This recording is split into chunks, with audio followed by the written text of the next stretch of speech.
د لوی خدای په نامه د خبرونو سرټکی. په هیواد کې د 10,000 میګاواټه برېښنا د تولید قرارداد لاسلیک کېدل.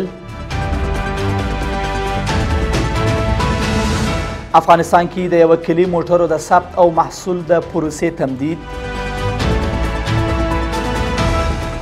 او دا چې ډونالډ ټرامپ روسیې ته نږدې د 2 اټومي اوبتو د ځای پر ځای کولو امر ورکړ. د لیو مهربانه خدای په سپېڅلي نامه د لیدونکو سلام. د نن ورځ خبرونو ته ښه راغلاست. نن شنبې د 1404 کال د زمري 11مه نیټه ده. زه زیم دا بشپړ خبرونه دي. د هیواد ملي سوداګر او د عزیزي ګروپ مشر میرویس عزیزي د 10 میلیارده ډالرو په ارزښت د 10,000 میګاواټه برېښنا پروژو د تړون لاسلیک په مراسمو کې ویل چې د یادو پروژو له بشپړېدو سره به ټول افغانستان له دوامدارې برېښنا برخمن او ګڼ شمېر هیوادوالو ته به د کار زمینه برابره شي. نوموړي زیاته کړې چې له دې پروژو سره به نه یوازې د هیواد د اړتیاو برېښنا برابره شي بلکې کورني عواید به زیات او د کرني صنعت به وده وکړي.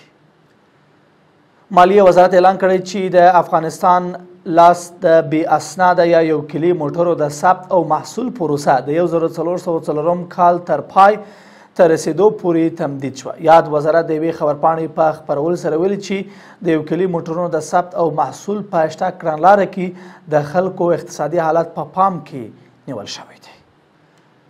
د خبرونو دوام. د محتسبینو په هڅو د جوزجان ولایت په خانقاه ولسوالۍ کې د 2 قومونو ترمنځ 21 کلنه دښمنۍ پای ته ورسېده. د امر بالمعروف نهي عن المنکر او شکایتونو اوریدلو وزارت وایي چې یا د دښمنۍ د ځمکې د ملکیت پر سر رامنځته شوې وه چې پکې د دواړو لوریو 60 تنه وژل شوي او یو شمېر نور ټپیان شوي وه. او وروستی خبر. د امریکا ولسمشر ډونالډ ټرامپ د روسیې امنیت شورا د مرستیال دیمیتري مودودوف د څرګندونو په غبرګون د روسیې سره نږدې مناسبو سیمو ته د 2 اټومي اوبتلونو د لیږد امر کړی دی. ټرامپ پر خپله ټولنیزه رسنۍ ټروت سوشل لیکلي چې د دیمیتري مودودوف د ډېرې پاروونکې وینا په غبرګون کې مې 2 اټومي اوبتلونو ته د نږدې کېدو امر ورکړی دی.